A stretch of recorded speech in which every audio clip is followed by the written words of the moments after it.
For years and years and years, I've been carrying around a spod rod, a marker rod and a separate leading rod. That's 3 rods doing 3 different jobs. I'm going to simplify it to create one setup that's going to do everything I need it to do. So I'm just going to run through the basics of what my new setup is going to be. I've got my old Shimano CI4 here, that's the 10,000 version. On the rod front, I'm going to use this Nash X350, that's one of the X series rods.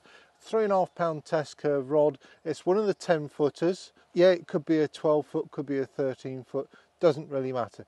I don't need a 12 foot rod for fishing this venue, to be fair. So a 10 foot rod, but a 3.5 pound, that's the important bit. If spodding is more your thing, then just up to a 4.5 pound test curve rod if you want to follow this setup.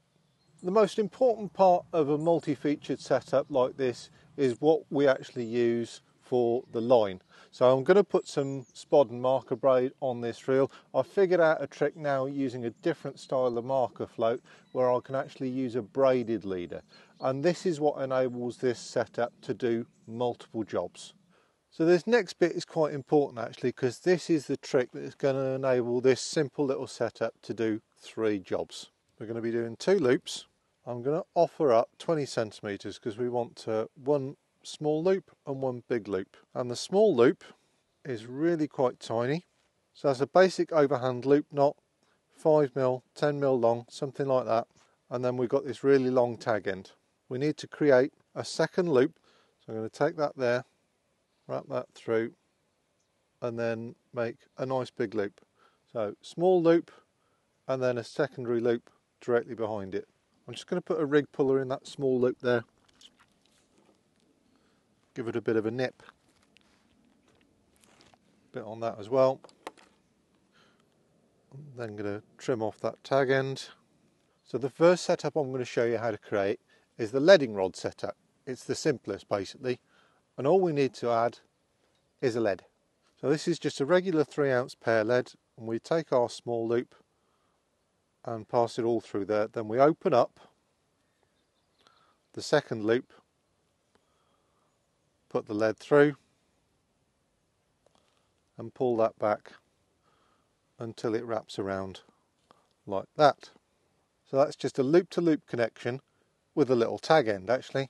So that's the reason for this second loop, because if I want to undo that, all I've got to do is pull on that and I can take it off. Undoing loop-to-loop knots in braid, if you don't have a little tag end like this, can be quite tricky. You have to pick at it with a baiting needle and stuff. And so if you just leave that little tag in there, so easy to undo. Just open up the knot, pass it back off the lead, dunk, and it's done. So that's how quickly and easily you can pop a lead on and off with this twin loop setup. A basic leading rod setup like this is my go-to choice. It's much more sensitive than a marker float setup, and it also makes less disturbance as well. So I'll always just grab my leading rod, have a little bit of a donk around to find those magic spots, and then get fishing. Next up, I want to show you how to set this up as a marker float setup. So the first thing you'll notice is that this marker float is a bit different to the certainly to the traditional marker floats that I've used over the years, and you've got this nose cone here that you unscrew. So the first thing I need to do is take the this is a super large ceramic ring. I'm going to pass our loop system through that. Then we need to carefully feed through the nose of the cone here, just like that.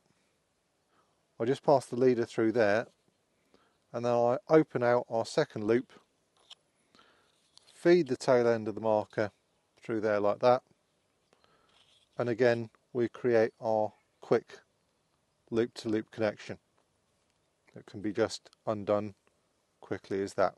Then we can replace the nose cone. You can see you don't want that little tag loop there to be too large, otherwise it's going to jam in the thread, which you certainly don't want to do.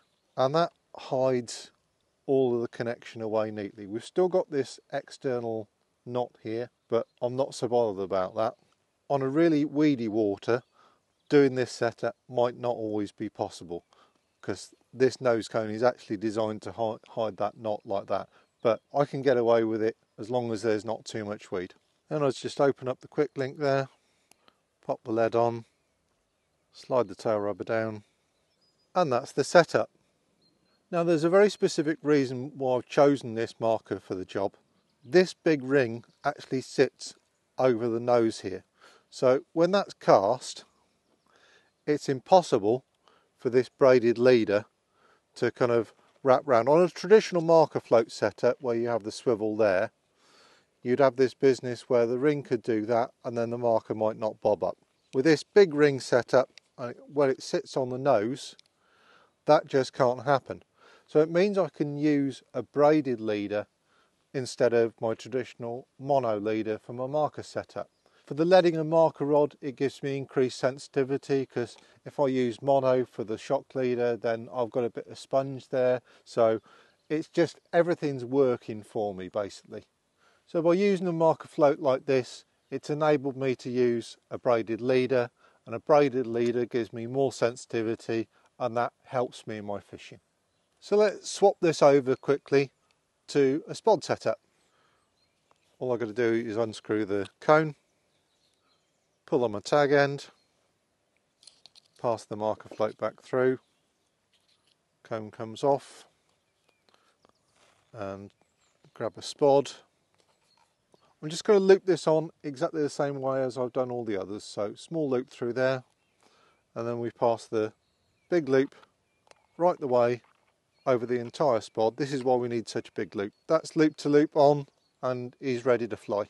So there you go. That's how you create a leading rod, marker rod, spod rod, all in one setup that can be swapped in seconds to change from one job to the other. It's less gear to buy, it's less gear to carry, and it's less gear to maintain and respool, etc.